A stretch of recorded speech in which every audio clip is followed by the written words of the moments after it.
మీ కలలన్నీ సాకారమైన చోట తెల్లాపూర్లో వజ్ర west city. ORR exit 2కి 2, ఫైనాన్షియల్ డిస్ట్రిక్ట్ కి 10 నిమిషాల దూరంలో.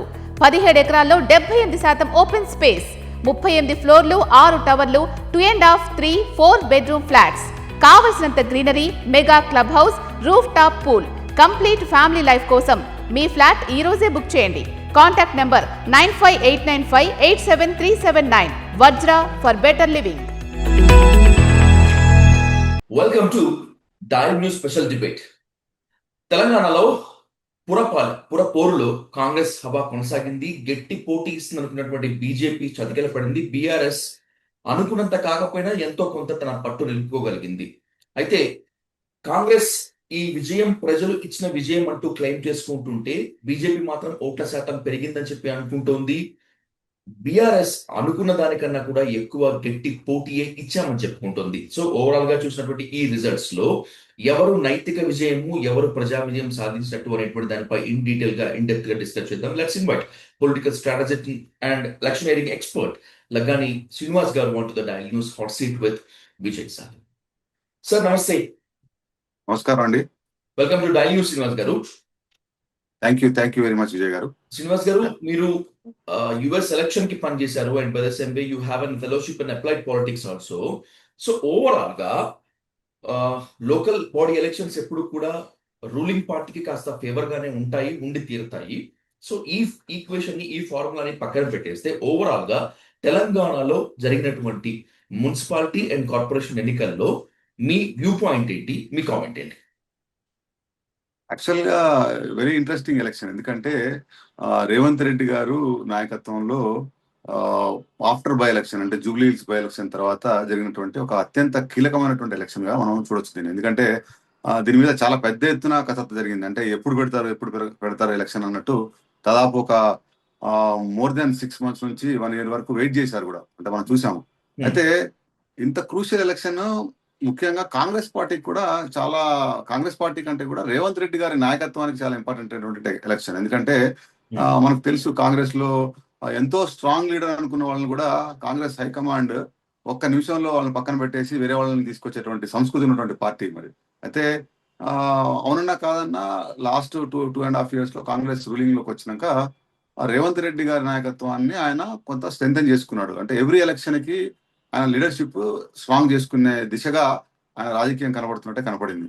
అయితే this is the political angle. Keeping aside political angle, మనము ప్రజాపక్షంగా చూసినట్టయితే కన్నా తెలంగాణ రాష్ట్రంలో మనం చూస్తే ప్రజలు అత్యంత చైతన్యవంతులుగా కనబడుతుంది మనకి. ఎందుకంటే ఈ ఎలక్షన్ లో ఏ పార్టీలు గెలిచాయనే విషయాన్ని పక్కన పెడితే, ప్రజలు మాత్రం ఏ ప్రభుత్వాలు ఎవరు అధికారంలో ఉంటే వారికి ఉపయోగపడతాయో వారికే ఓటేస్తున్నట్టుగా కనబడుతుంది. గత 2-3 ఎలక్షన్స్ మనము ప్రామాణికంగా తీసుకుంటే, అంటే for example if you take assembly election తీసుకుంటే, అసెంబ్లీ ఎలక్షన్ లో వెరీ క్లియర్ గా అంటే కాంగ్రెస్ కి మెజారిటీ ఇచ్చి బీఆర్ఎస్ పార్టీ వద్దు అనుకున్నారు. అంటే వాళ్ళకి ఆల్దో ఒక 39 స్థానాల్లో వాళ్ళని గెలిపించినప్పటికి కూడా ప్రజలు క్లియర్ గా బీఆర్ఎస్ పార్టీ రూలింగ్ వద్దు అనేటువంటి డిసిషన్ తీసుకున్నట్టు కనపడింది మెజారిటీ ప్రజలు.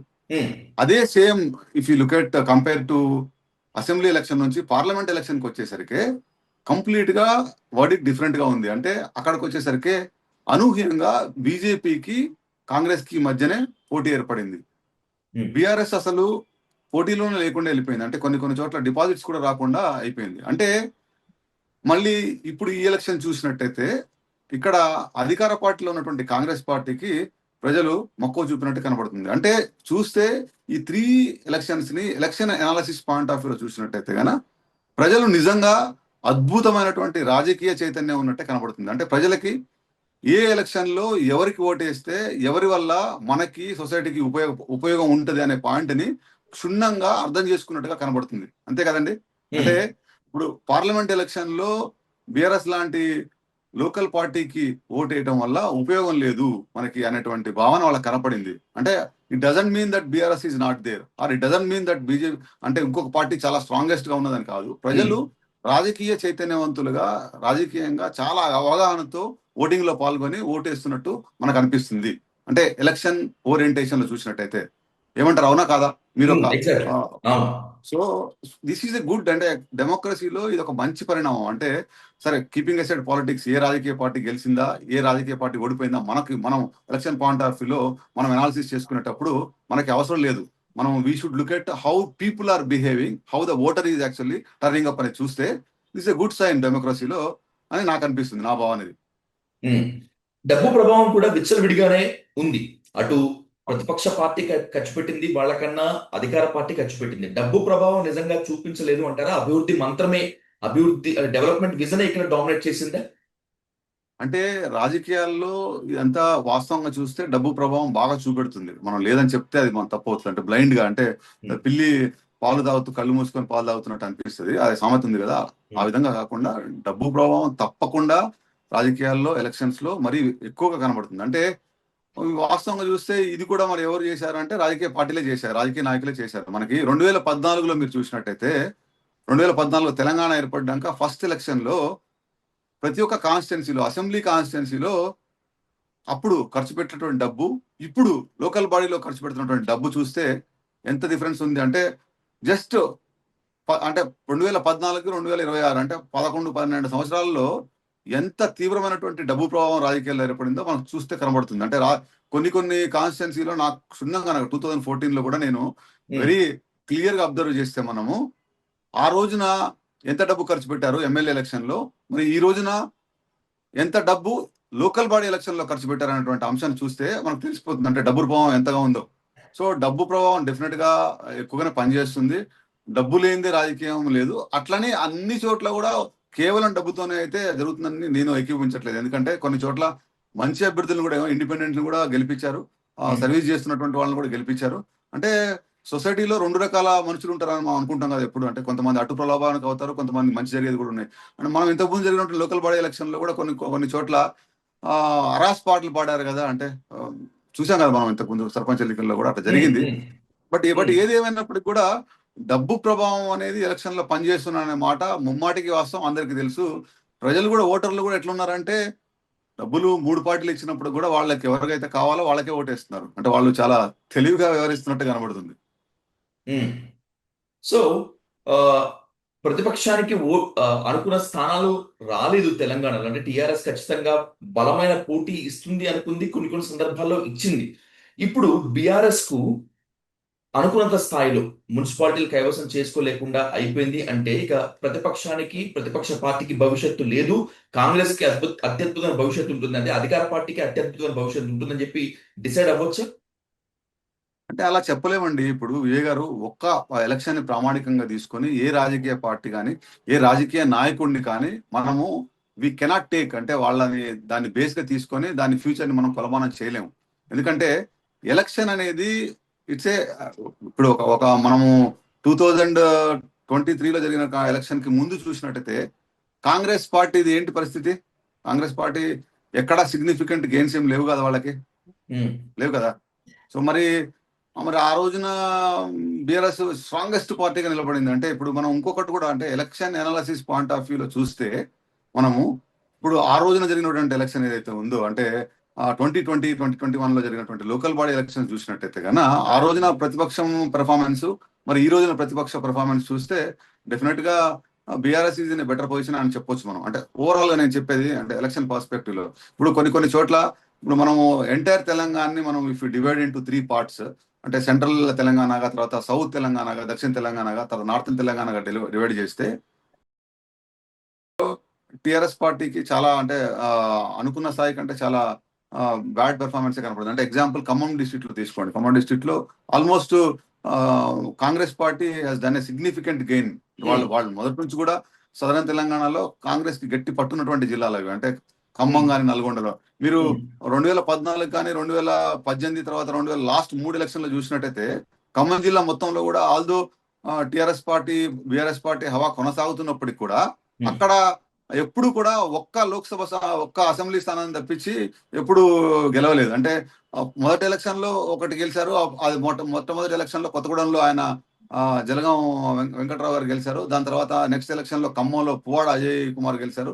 దాని తర్వాత నెక్స్ట్ మొన్న జరిగినటువంటి ఎలక్షన్ లో భద్రాచలంలో ఆయన వెంకట్రావు గారు ఎవరు గెలిచినట్టున్నారు. అయితే మొత్తం జిల్లాలో ఉన్నటువంటి 10 సో మొత్తం మీద ఉన్నటువంటి జిల్లాలో 10 స్థానాల్లో కూడా 3 ఎలక్షన్స్ లో కూడా ఒకటొక్క స్థానమే గెలిచింది. అంటే మరి 9 అసెంబ్లీ స్థానాల్లో కూడా పార్టీ డిఫీట్ అయింది. అంటే కాంగ్రెస్ అక్కడ ఆ జిల్లాలో స్ట్రాంగ్ ఉంది. అట్లనే సేమ్ ఆల్మోస్ట్ సిమిలర్ ఒక 2018 ఎలక్షన్ లోనే నల్గొండలో కాంగ్రెస్ బిఆర్ఎస్ పార్టీ పెర్ఫార్మెన్స్ బాగుండే. తర్వాత మళ్ళీ మొన్న కూడా మళ్ళీ ఆల్మోస్ట్ ఒకటే జగదీశ్వర్ రెడ్డి గారు తప్పించి మిగతా ఎవరు గెలవలేదు మరి. సో అట్లా అంటే ఒక ఎలక్షన్ ని తీసుకొని కులమానంగా తీసుకొని మనం ఒక పార్టీ ఉంది ఒక పార్టీ లేదని చెప్పలేము. అక్కడ ఉన్నటువంటి లోకల్ నాయకత్వము, అక్కడ ఉన్నటువంటి ఆ స్ట్రాంగ్ అంటే party cadre base grass root లెవెల్లో ఉన్నటువంటి వాళ్ళ పట్టును బట్టి ఎలక్షన్ రిజల్ట్ ఉంటది. అయితే ఇది ఇప్పుడు మాత్రము డెఫినెట్ గా కాంగ్రెస్ కి దిస్ ఇస్ అడ్వాంటేజ్ అని కీపింగ్ అసైడ్ బీఆర్ఎస్ ని పక్కన పెడితే కాంగ్రెస్ కి రేవంత్ రెడ్డి గారి నాయకత్వాన్ని మరొకసారి స్ట్రెంథెన్ చేసుకున్నట్టు కనపడింది. అయితే రేవంత్ రెడ్డి గారి ఇంటెలిజెంట్ పొలిటికల్ వే అయితే ఉందో అంటే ఆయన స్ట్రాంగెస్ట్ లీడర్స్ ని పెట్టుకొని ఆయన నడిపివ్వడం కానీ అవి కానీ ఏదైతే ఉందో అది కొంతవరకు ఈ ఎన్నికల్లో కూడా ఫైనాన్షియల్ మొదలుగా పెట్టుకొని ఏదైతే ముందుకెళ్తున్నారో అది కూడా కొంతవరకు ఆయనకి సపోర్ట్ చేసినట్టు కనబడుతుంది. ఏదేమైనప్పటికీ కూడా ప్రజలు అధికార పార్టీకే మొగ్గు చూపెట్టారు. ఎందుకంటే మనకి అక్కడ ఉన్నటువంటి లోకల్లో ఉన్నటువంటి సమస్యలు తీరాలన్నా లేకపోతే ఇంకేదన్నా ఫండ్స్ రావాలన్నా రోడ్లు వేయాలన్నా డ్రైనేజీలు కావాలన్నా అధికార పార్టీలో ఉంటే వాళ్ళు క్వశ్చన్ చేయడానికి ఉంటుంది. తర్వాత వాళ్ళని గట్టిగా అడిగి తెచ్చుకోవచ్చు అనేటువంటి ఉద్దేశంతో ఓటింగ్ జరిగినట్టు కనబడుతుంది. At the same time money what ever అధికార పార్టీ చేసింది కూడా అడ్వాంటేజ్ అవుతుంది. డెఫినెట్ గా ఇట్స్ అడ్వాంటేజ్. అండ్ ఇంకోటి ఏంటంటే తెలంగాణలో కాంగ్రెస్ పార్టీకి కేడర్ ఉంది, కేడర్ లేని పార్టీ కాదు అదేం.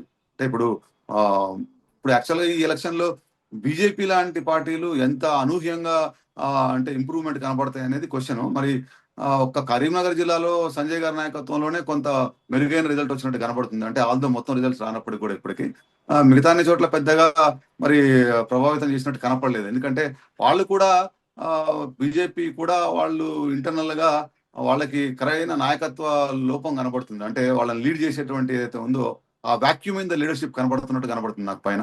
ఎందుకంటే మనం చూసాము ఈటెల రాజేందర్ గారు ప్రెసిడెంట్ అవుతారని లేదా బండి సంజయ్ గారు పార్టీ ప్రెసిడెంట్ అవుతారని చెప్పి అనుకున్నాము. తర్వాత అనూహ్యంగా రామచంద్రరావు గారు వచ్చి ప్రెసిడెంట్ కావడం జరిగింది. మరి ఈ ఎలక్షన్ రామచంద్రరావు గారు కూడా ఒక అంటే టెస్ట్ లాంటిదే. రైట్, లెట్స్ కన్క్లూడ్ శ్రీనివాస్ గారు. Last question. ఇప్పుడు లోకల్ బాడీ ఎలక్షన్స్ లో అధికార పార్టీ హవా కొనసాగుతుంది యాజ్ యూజువల్ ఎక్స్పెక్టెడ్. ఎందుకంటే అభివృద్ధి అండ్ బదసేం ఇంకా గవర్నమెంట్ ఇన్నాళ్ళు ఉంది కదా అని చెప్పి. ఇదే ఇంపాక్ట్ రాబోయేటువంటి అసెంబ్లీ ఎలక్షన్స్ మీద ఇలాగే ఉంటుందా, లేకపోతే assembly elections plays a very key role కాబట్టి ఎవరైతే బాగా పర్ఫామ్ చేస్తారో అంటే ప్రతిపక్షానికి స్కోప్, అధికార పార్టీ ఒకవేళ వ్యతిరేకత మూటగట్టుకుంటే వాటికి ఎగెనిస్ట్ గా పోయేటువంటి ఛాన్స్ ఉంటుందా? ఓవరాల్ గా ఈ ఇంపాక్ట్ కమింగ్ ఎలక్షన్స్ మీద ఎలా ఉంటుంది? అంటే మనం అసలు ఉండదని చెప్పలేము, అట్లనే ఉంటదని కూడా చెప్పలేము. ఎందుకంటే ఎలక్షన్ అనేది ఎప్పుడు కూడా అప్పుడు అంటే ఎలక్షన్ కి ముందు 3 నెలలు 4 నెలలు జరిగేటువంటి వాతావరణం మీద, వెదర్ మీద, అప్పుడు ఉన్నటువంటి పరిస్థితుల మీద, ఆ రోజున జరిగేటువంటి ఎలక్షన్ అంటే పర్స్పెక్టివ్స్ ఏవైతే ఉంటాయో పబ్లిక్ పర్సెప్షన్ మీద ఆధారపడి ఉంటది. అట్లని మనం చూస్తే మనం కూడా చెప్తున్నాను మొన్న ఎలక్షన్ అనాలిసిస్ లో కూడా మనకి 2023లో జరిగినటువంటి ఎలక్షన్ అంటే చూసినట్లయితే కనుక మనకి 2023 డిసెంబర్ కి ఒక 6 months ముందు ఎలక్షన్ చూసినట్టయితే the election fight was between clearly BRS party and BJP. Every by election లో కూడా ఆ రెండు పార్టీలే గట్టి కొట్లాడినాయి. ఎక్కడ కూడా కాంగ్రెస్ కనీసం కొన్ని చోట్ల అయితే కాంగ్రెస్ కి ఒక్క నాగార్జున సాగర్ లాంటి బై ఎలక్షన్ లో తప్పించి మిగతా అది ఎక్కడ పెద్ద ప్రభావితం చూసినట్టు కనపడలేదు. కానీ మరి ఏమైంది, అనూహ్యంగా అసెంబ్లీ ఎలక్షన్ వచ్చేసరికి కాంగ్రెస్ పార్టీ ముందుకు వచ్చింది. వాతావరణం మొత్తం మారిపోయింది కదా, కంప్లీట్ గా కాంగ్రెస్ కి ఫేవర్. రేవంత్ రెడ్డి గారి నాయకత్వంలో టీపీసీసీ ఆధ్వర్యంలో ఇది ముందుకెళ్తున్నట్టు కనపడింది. అయితే ఈ ఎలక్షన్ కి డెఫినెట్ గా అంటే కొంత నాయకత్వానికి ఇది ఒక బెస్ట్ అంటే పాజిటివ్ స్ట్రెంత్ లాగా కనపడుతుంది. ఎందుకంటే రేవంత్ రెడ్డి గారి నాయకత్వాన్ని స్ట్రెంథెన్ చేస్తుంది. అంటే ఏ రాజకీయ నాయకుడికైనా సరే ఎలక్షన్ లో గెలిపే ముఖ్యం. ఇట్స్ లైక్ నువ్వు ఎంత బ్రిలియంట్ స్టూడెంట్ అయినా కానీ ఎగ్జామ్ లో అంటే మార్కులు కొడితేనే కదా, టాపర్ అయితేనే నీకు పాస్ అవుతేనే నీకు అక్కడ ఉంటుంది. అలాగే ఇది కూడా ఈ ఎలక్షన్ లో కూడా రేవంత్ రెడ్డి గారి నాయకత్వాన్ని ఆయన స్ట్రెంథెన్ చేసుకున్నాడు డెఫినెట్ గా. సో కానీ ఒకటి మాత్రం I wanted to tell, Revanth Reddy గారు మితిమీరిన విశ్వాసంతో వెళ్తే కూడా ఆయనకి మంచిది కాదు. ఎందుకంటే మనం ఎంతో మందిని చూసినాం కాంగ్రెస్ పార్టీలో.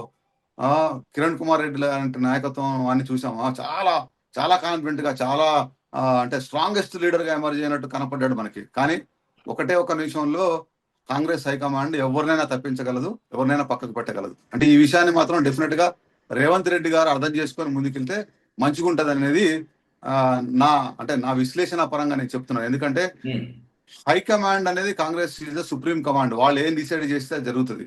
So unlike any other parties, అంతే కదండి. అంతే అంతే. ఇక్కడ ఇక్కడ ప్రజలు కాంగ్రెస్ పార్టీని పట్టం కట్టినప్పటికీ ప్రజలు, because Congress is in ruling లో ఉన్నారు కాబట్టి వాళ్ళకి అడ్వాంటేజ్ ఇచ్చి చెప్పినప్పటికి కూడా ఇది ఈ ఈ రిజల్ట్ అనేది ప్రజలు గెలుపుగా, అట్లనే అధికార పార్టీకి డెఫినెట్ గా ఒక స్ట్రెంగ్ గా, అట్లనే బీఆర్ఎస్ పార్టీకి కూడా ఇట్స్ సిగ్నిఫికెంట్ గెయిన్. వాళ్ళు కూడా మంచిగా చేసినట్టు, ఎందుకంటే క్లీన్ స్వీప్ కాలే కదా వాళ్ళు. అంటే మనం 2021 ఎలక్షన్ లాగా చూస్తే, మరి ఈ ఎలక్షన్ లో I was keenly observing more on the BJP. అంటే ఒక థర్డ్ ఫ్రంట్ గా ఎమర్జ్ అవుతున్న తెలంగాణ పాలిటిక్స్ లో ఉమ్, వాళ్ళ పెర్ఫార్మెన్స్ ఎలా ఉంటుందని అబ్జర్వ్ చేశాను. మరి మొత్తం రిజల్ట్ క్లియర్ వచ్చినాక చూసుకోవాలి. బట్ వాళ్ళది కూడా సిగ్నిఫికెంట్ వాళ్ళకి గెయిన్స్ ఉన్నట్టు ఏం కనపడలేదు నాకు. ఉమ్.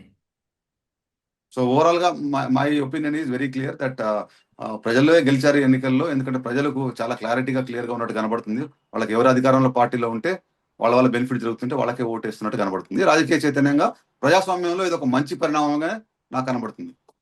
రైట్. థ్యాంక్ యూ శ్రీనివాస్ గారు, థ్యాంక్స్ ఫర్ యువర్ అనాలిసిస్. మళ్ళీ కలుద్దాం ఖచ్చితంగా. మళ్ళీ డైలీ న్యూస్ వీక్షకులకు మీ విలువైన అనాలిసిస్ అందిద్దాం. Thank you much more. Thank you so much Vijay garu. Thank you. Thank you sir. Thank you sir.